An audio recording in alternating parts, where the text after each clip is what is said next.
सब लोग निविदा और माइक्रोसॉफ्ट की बात कर रहे हैं, लेकिन क्या आपको पता है कि इंडिया में एआई की असली कमाई कौन सी कंपनियां कर रही हैं? 2026 तक इंडिया का एआई मार्केट 17 बिलियन डॉलर पार करने वाला है, लेकिन 90% इन्वेस्टर्स गलत जगह पैसा लगा रहे हैं। आज मैं आपको इंडिया के वो टॉप एआई स्टॉक्स बताऊंगा जो सिर्फ एआई का नाम नहीं ले रहे हैं, बल्कि एआई से मोटा प्रॉफिट बना रहे हैं। 15 साल के मार्केट एक्सपीरियंस में मैंने एक चीज सीखी है, हाइप के पीछे मत भागो, रेवेन्यू के पीछे भागो।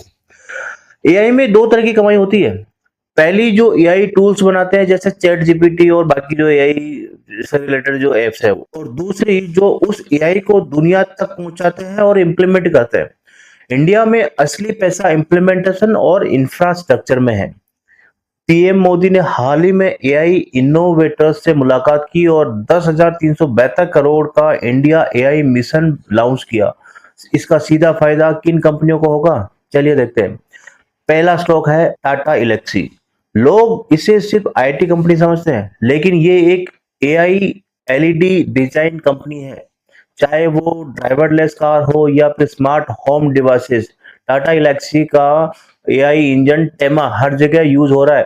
और इनका मोड क्या है, इनका डिजाइन प्लस टेक्नोलॉजी का कॉम्बो 2026 में जैसे जैसे ग्लोबल कंपनीज अपना आर&डी बजट बढ़ाएगी, टाटा इलेक्सी सबसे बड़ी बेनिफिशियरी होगी। याद रखिए, ये स्टॉक सस्ता नहीं है, लेकिन क्वालिटी कभी सस्ती नहीं मिलती। दूसरा स्टॉक है कैपिट टेक्नोलॉजी।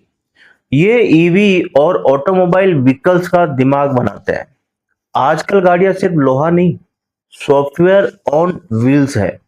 कैपिट का पूरा फोकस एआई और मिडिलवेयर पर है।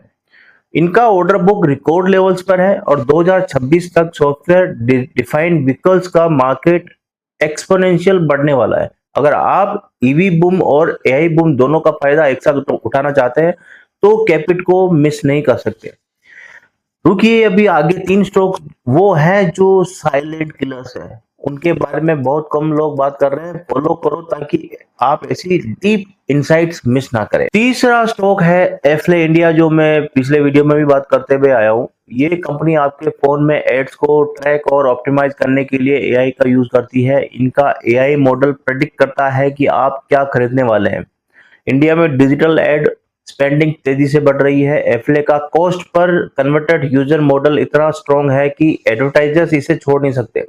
ये एआई की डायरेक्ट मोनेटाइजेशन का सबसे बेहतरीन एग्जांपल है। और चौथा स्टॉक है परसिस्टेंट सिस्टम्स। ये वो कंपनी है जो बड़ी ग्लोबल कंपनीज को जनरेटिव एआई इंप्लीमेंट करने में मदद कर रही है।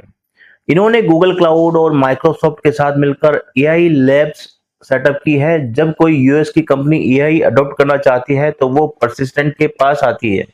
इनका ग्रोथ रेट पिछले कुछ क्वार्टर्स में इंडस्ट्री लीडिंग रहा है। पांचवा स्टॉक है ओरेकल फाइनेंशियल सर्विसेज। ये बैंकिंग सॉफ्टवेयर में एआई इंटीग्रेशन कर रहे हैं। बैंक्स को अब फ्रॉड डिटेक्शन और कस्टमर क्रेडिट के लिए एआई चाहिए। ओरेकल का सॉफ्टवेयर दुनिया के टॉप बैंक्स यूज करते हैं। इनका डिविडेंड यील्ड भी अच्छा है और एआई ट्रांजैक्शन इन्हें एक सेफ्टी प्लस ग्रोथ वाला स्टॉक बनाता है। एआई सिर्फ एक ट्रेंड नहीं है, ये एक इंडस्ट्रियल रेवोल्यूशन है। लेकिन याद रखिए, एआई के नाम पर किसी भी कचरा स्टॉक्स में पैसा मत लगाइए। इन पांच कंपनियों के पास कैश फ्लो है, प्रॉफिट्स है और रियल प्रोजेक्ट्स है। पैनिक नहीं, प्रिपरेशन जरूरी है। 15 साल में मैंने देखा कि पैसा वही बनता है जो सही सेक्टर में सही वक्त पर रुकता है। इन पांच में से आपके पास कौन सा स्टॉक है, कमेंट में बताओ और फॉलो करो लेटेस्ट अपडेट के लिए। Thank you so much.